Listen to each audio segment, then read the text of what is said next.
The rain hammered against the motel window, a relentless drumming that filled the room with an eerie rhythm. Jake shifted uncomfortably on the bed, his fingers gripping the edge of his phone. The place was cheap, run down, and smelled faintly of mildew, but it was the only motel he could afford on such short notice.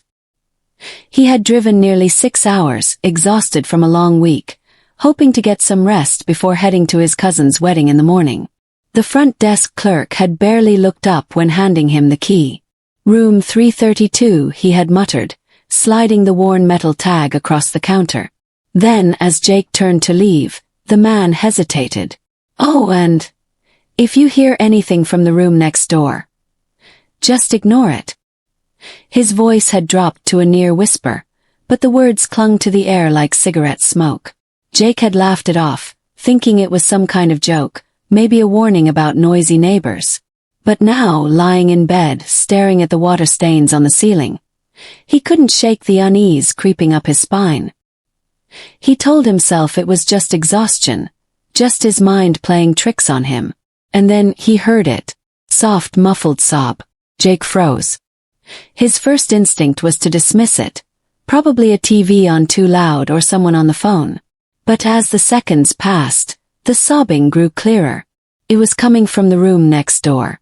Room 333. The crying was strange, almost rhythmic, like someone was stuck in an endless loop of sorrow. The sound wasn't loud, but it was filled with something raw, something deeply unsettling. A woman's voice, trembling and broken. Jake sat up, his pulse quickening. He glanced at the wall separating his room from 333. He could just barely make out the shape of an old air vent near the floor. Hesitating, he slid off the bed and knelt beside it. "Hello," he called softly, his voice barely above a whisper. The crying stopped. A heavy silence filled the room, so thick it felt suffocating.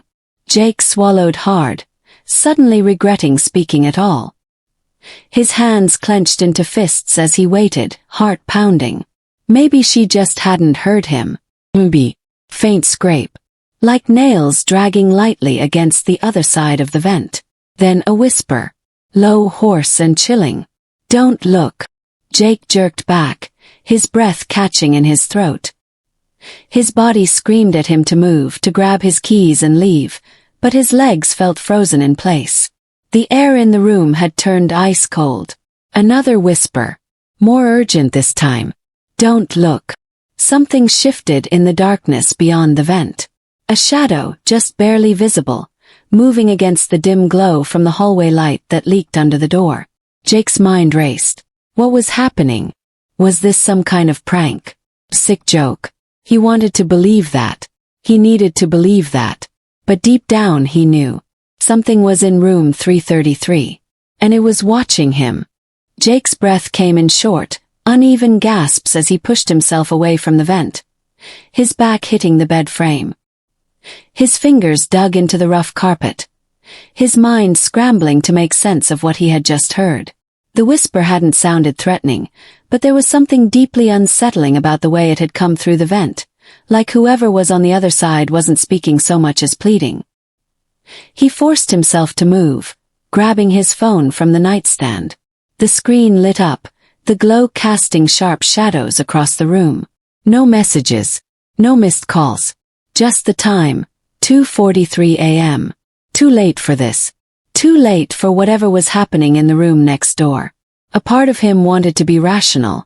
Maybe it was just a guest with a bad night, someone crying themselves to sleep. That wasn't impossible, right? But then there was that whisper. "Don't look." Jake's stomach twisted. He could ignore it. He could pretend he hadn't heard anything, turn off the light, and bury himself under the covers like a kid avoiding the monster in his closet. But his curiosity wouldn't let him. Slowly he stood, careful not to make too much noise. The floor creaked under his weight as he edged toward the door, pressing his ear against the cold wood. Silence. No crying. No whispers. Just the faint hum of the motel's flickering neon sign outside. But something felt off. The air smelled different, almost metallic like old water pipes or rust. It wasn't there before. Jake hesitated. He could knock. He could ask if whoever was in there was okay. That would be the normal thing to do. But his gut told him not to. Instead, he reached for the door's peephole, holding his breath as he leaned in. The hallway was empty. His shoulders sagged in relief, until he noticed something strange. The door to room 333 was slightly open. Just a crack, barely enough to see inside, but enough to make his skin crawl. Jake swallowed hard. Maybe someone forgot to close it all the way. Maybe the lock was broken. Or maybe someone wanted it open. He told himself to walk away, to go back to bed and forget all about it. But his hand moved before he could stop himself, fingers resting against the doorknob. He could push it open just a little, just enough to see inside to confirm that nothing was wrong. Before he could act, a noise broke the silence. Single sharp tap came from inside room 333. Jake yanked his hand back, his heartbeat hammering in his ears. He stepped away from the door, breathing heavily. It was just a sound. A normal sound. It could have been anything. The wind. The old pipes. But his instincts screamed at him that it wasn't. His phone vibrated suddenly, the buzz slicing through the quiet like a knife. He nearly dropped it before fumbling to see the screen. Unknown number. His fingers hovered over the decline button, but something stopped him. A deep, uneasy feeling. He pressed accept, bringing the phone to his ear. First there was only static. A soft, crackling noise that barely registered over his pounding pulse. A whisper. Not through the vent this time. Through the phone. Don't look. Jake's skin went cold. He stumbled back, gripping the phone tighter. Who is this? He whispered, his voice barely there. The static crackled again, shifting like distant wind. And click. The call ended. Jake stared at his phone, heart racing. His fingers were ice cold, the room suddenly feeling much smaller, much darker. He turned back toward the peephole, his instincts screaming at him to check again, to make sure the door to room 333 was still just barely open, still untouched. He pressed his eye to the peephole. For a moment everything looked the same. The dim hallway. The flickering exit sign at the far end. The door still slightly ajar. Then, without warning, the door to room 333 slammed shut. Jake jumped back, his phone slipping from his grasp and landing with a dull thud on the carpet. The hallway remained silent, but the weight of something unseen pressed against him. He could feel it, thick in the air, like someone was standing just on the other side of the door, waiting. The motel suddenly felt wrong. Dangerous. His first instinct was to leave. To grab his things, get in his car, and never look back. But then, the crying started again. But this time it was louder. And it was right outside his door. Jake's entire body went rigid. The sound of crying outside his door wasn't distant or muffled like before. It was right there, as if someone were crouched just inches away.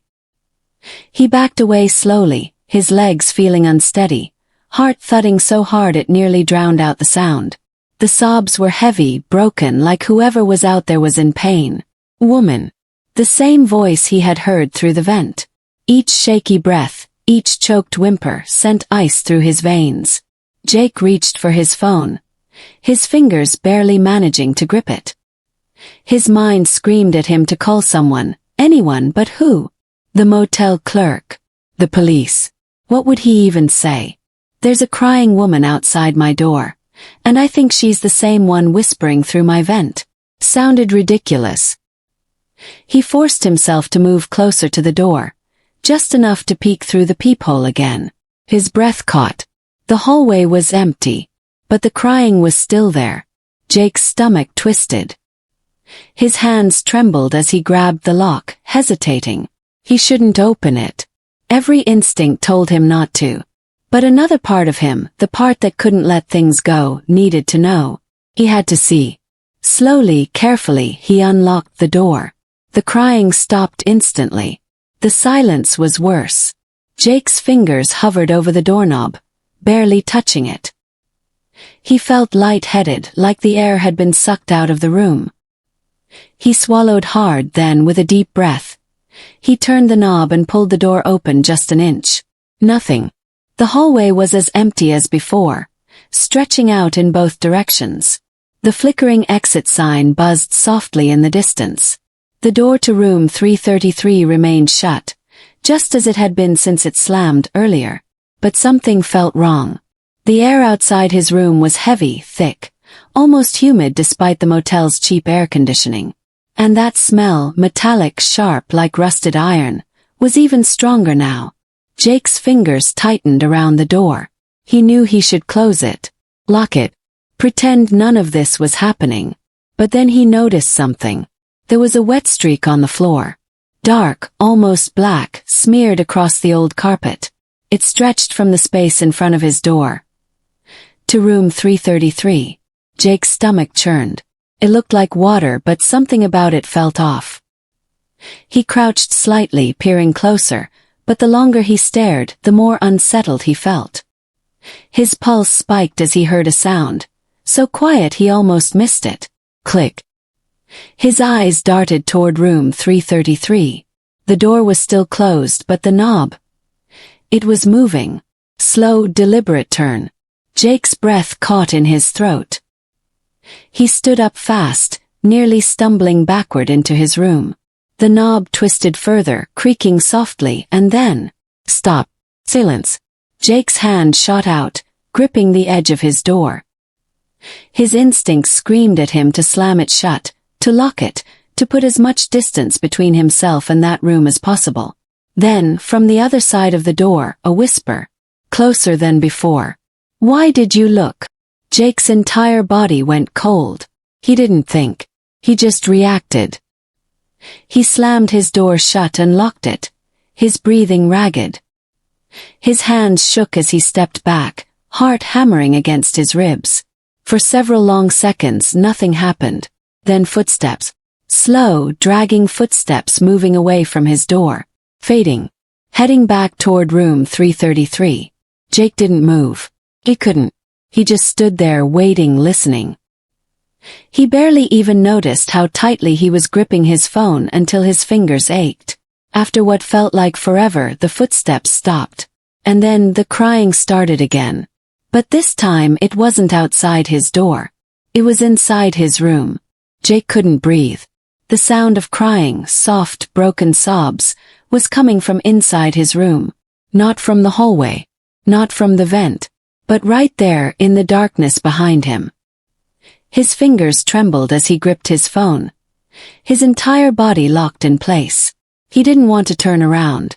Every instinct in his body screamed at him not to. But the longer he stood there, the louder the crying became. It wasn't just sadness in that sound. It was despair. Slowly he forced himself to turn. The room was dim, lit only by the neon glow filtering through the curtains. His bed was still unmade. His bag still half-zipped on the chair. Nothing looked out of place. Nothing should have been there. But then he saw it. A shape in the corner. It wasn't fully formed. Just a shadow darker than the rest of the room, hunched near the floor. The crying came from it, a quiet, agonizing sound that sent chills up his spine. Jake's breath hitched. His body screamed for him to run, but his legs felt like stone. He wanted to believe this wasn't real, that it was just a trick of the light, exhaustion messing with his head. Then the shadow moved. Slight shift. Barely noticeable. But enough. Jake stumbled back, nearly tripping over his own feet. His heart pounded against his ribs. His breath coming out in short gasps. The crying stopped. And then, a whisper. You weren't supposed to look. Jake's stomach dropped. The voice was closer now, right in front of him. He couldn't see anything, there was nothing there but empty space, but he felt it. Presence. The air around him was heavy, pressing down on his chest. The bed creaked. Something was moving. Jake grabbed his phone, fumbling to turn on the flashlight. His thumb shook as he pressed the button, the beam of light cutting through the darkness. He swept it across the room, his breath caught in his throat. Nothing. The shadow was gone. The corner was empty. His bed was still. But he wasn't alone. He could feel something standing right behind him. His skin prickled. Every nerve in his body screamed at him not to turn around. His breath was shallow, his hands ice cold. He couldn't see it, but he knew. Something was waiting. Then the motel phone rang. The sudden sound shattered the silence, making Jake jump so hard he nearly dropped his own phone. His eyes darted to the nightstand, where the old landline buzzed angrily. His breathing was ragged as he reached for it, his fingers hovering over the receiver. Every fiber of his being told him not to answer. But before he could react, the ringing stopped. Silence. A knock at the door. Not loud. Not urgent. Just a single soft knock. Jake's blood turned to ice. He took a step back, gripping his phone so tightly his knuckles turned white. His legs were shaking. His mind raced. He didn't know what to do. Another knock. Low. Deliberate. His pulse pounded in his ears as he turned toward the door. The handle started to turn.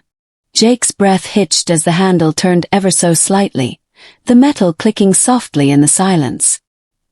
He took another step back, his phone still clenched in his shaking hands. He could feel his pulse hammering in his ears, his body frozen between fight and flight. The door didn't open. Whoever, whatever, was outside wasn't forcing its way in. It was waiting, testing. Third knock. This one was softer, almost gentle, like someone barely brushing their knuckles against the wood. Jake swallowed hard. His mind was screaming at him to do something. Lock the door, push something against it, run, but his body refused to move. The air in the room felt even heavier now, pressing against his chest like a weight.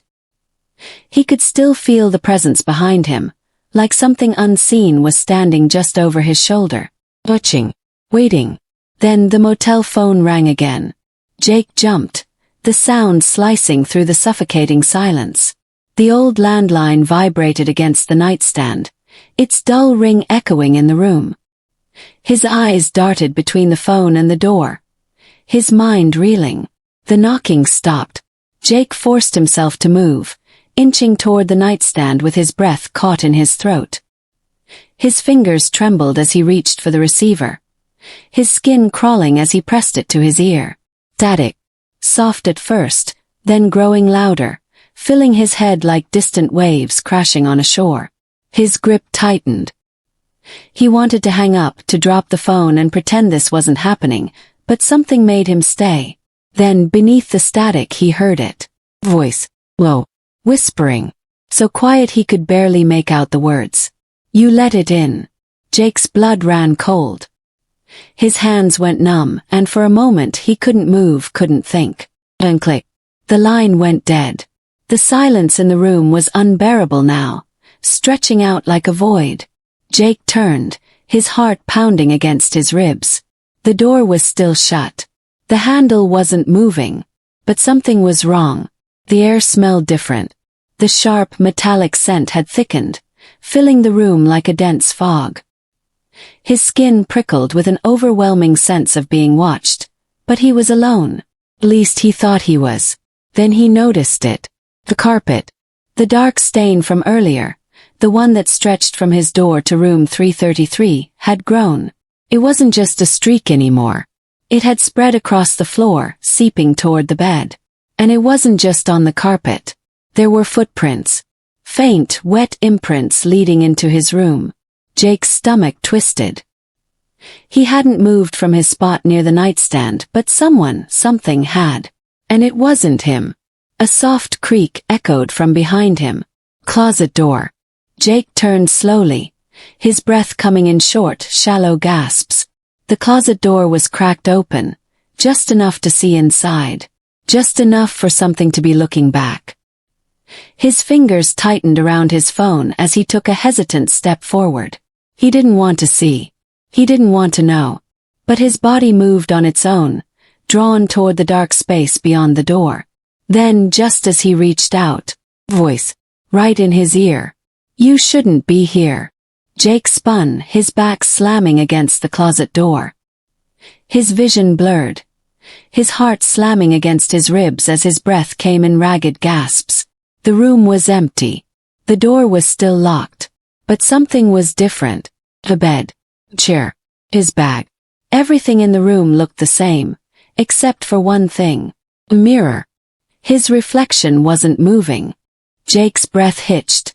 His eyes locked on the mirror. His own reflection stood there, staring back at him with wide, terrified eyes. But it wasn't right. It wasn't him. Not exactly.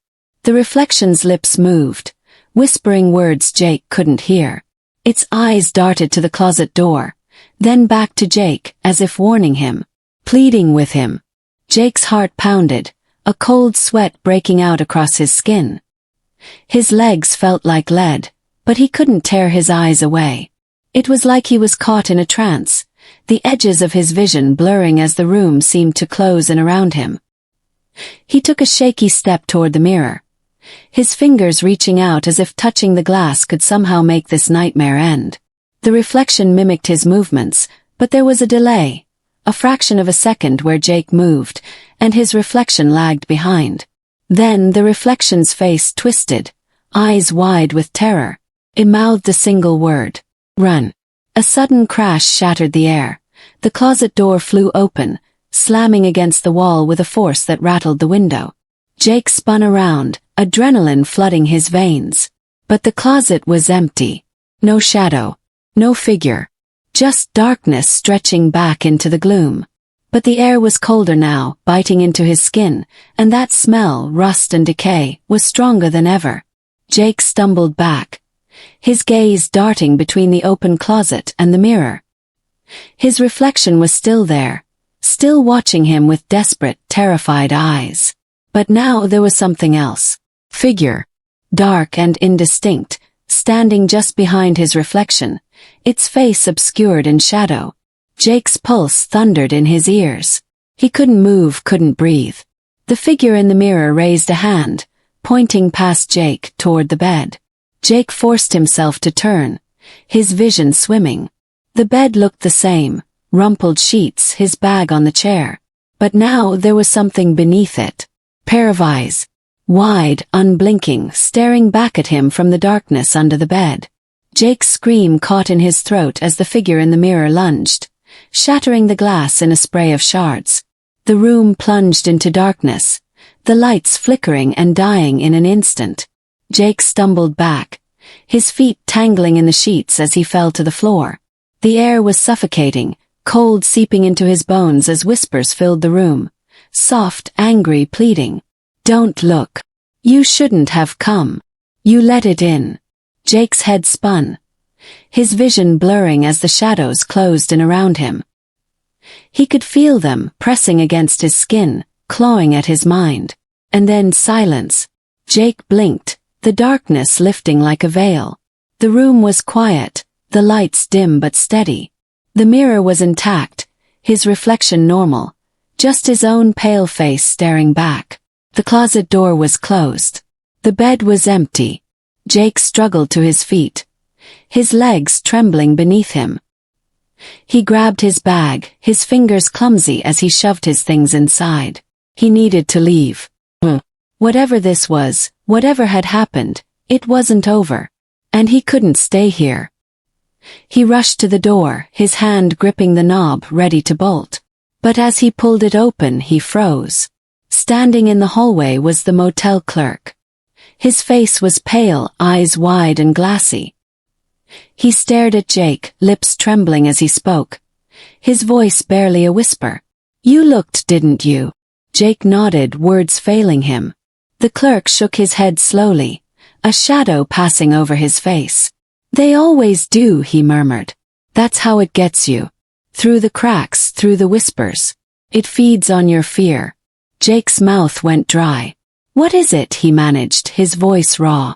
The clerk's gaze flicked to room 333, the door now wide open.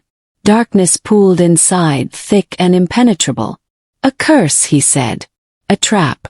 Once you hear the crying, once you look, you're marked. Jake's heart sank, the weight of those words crushing him.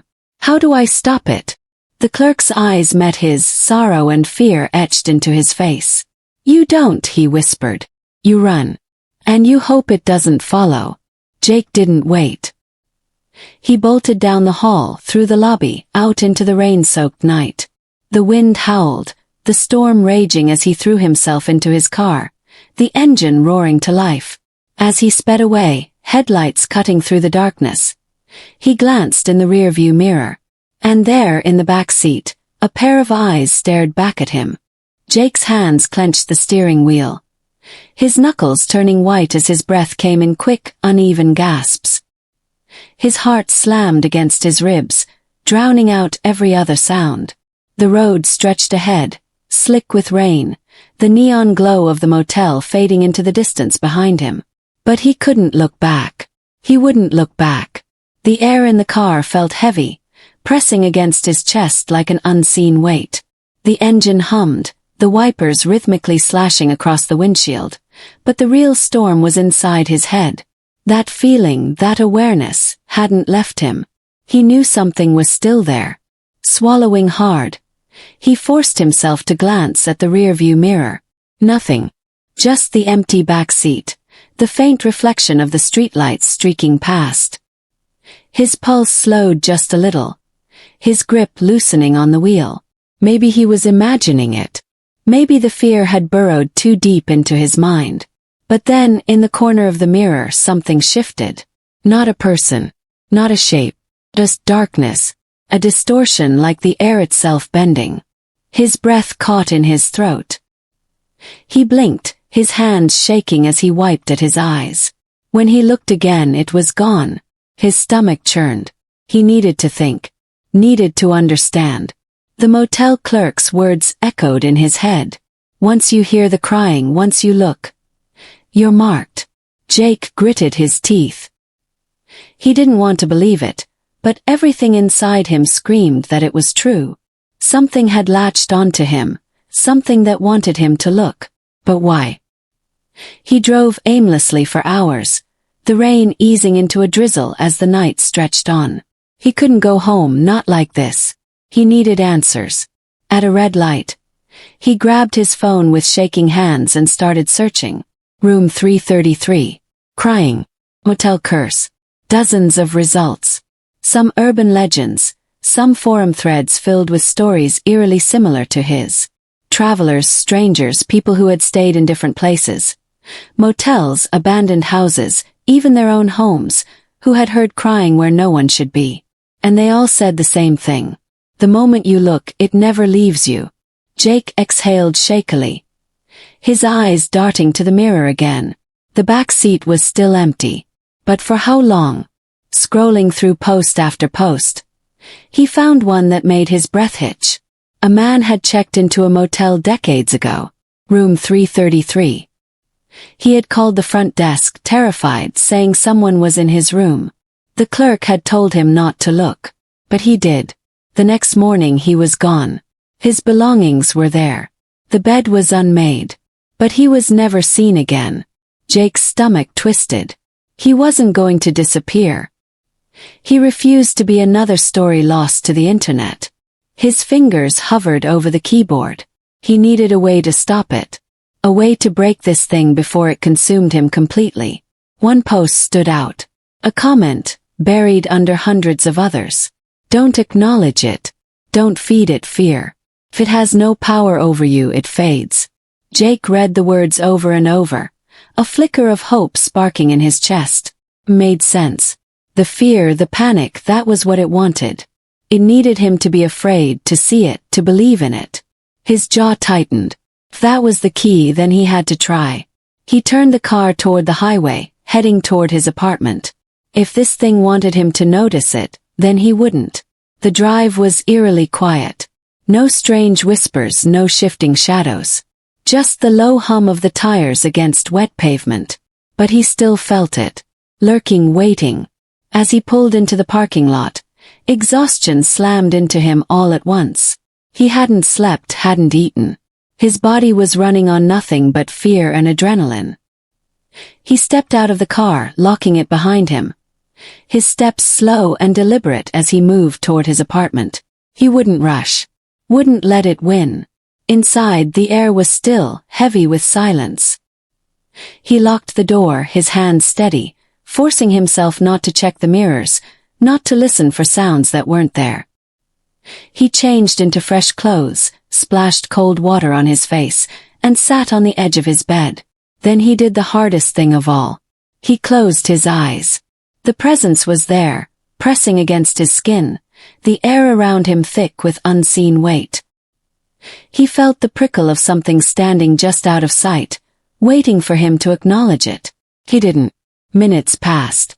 Then an hour. The whispers came, soft and insistent. "Jake. Don't ignore me." He clenched his jaw. He wouldn't answer. The air grew colder, the unseen thing pressing closer, its presence almost unbearable. Then the crying started. A soft, sorrowful wail, growing louder, more desperate. It clawed at his resolve, twisted in his chest, begged him to look. He kept his eyes shut. "Jake. Please help me." His hands dug into the blankets, his breathing even, steady. The room felt like it was closing in, the presence circling him, waiting. But Jake said nothing, did nothing. And then, silence. The weight lifted. The air warmed. The overwhelming dread that had clung to him since that night at the motel was gone. He exhaled, his shoulders slumping, exhaustion finally hitting him like a tidal wave. He opened his eyes. His room was the same. No shadows. No crying. No one standing over his shoulder. For the first time since checking into that motel, he felt normal. Jake leaned back against the pillows, his mind still racing, but his body finally at peace. He knew it wasn't over. Not entirely. Whatever it was, it would find someone else. Someone who wouldn't know better. But for now it had lost. And Jake had won. As he drifted into sleep, his phone buzzed softly on the nightstand. A message from an unknown number. "Did you hear the crying?" Jake stared at the screen for a long moment. Then, without hesitation, he turned the phone face down. And he didn't look.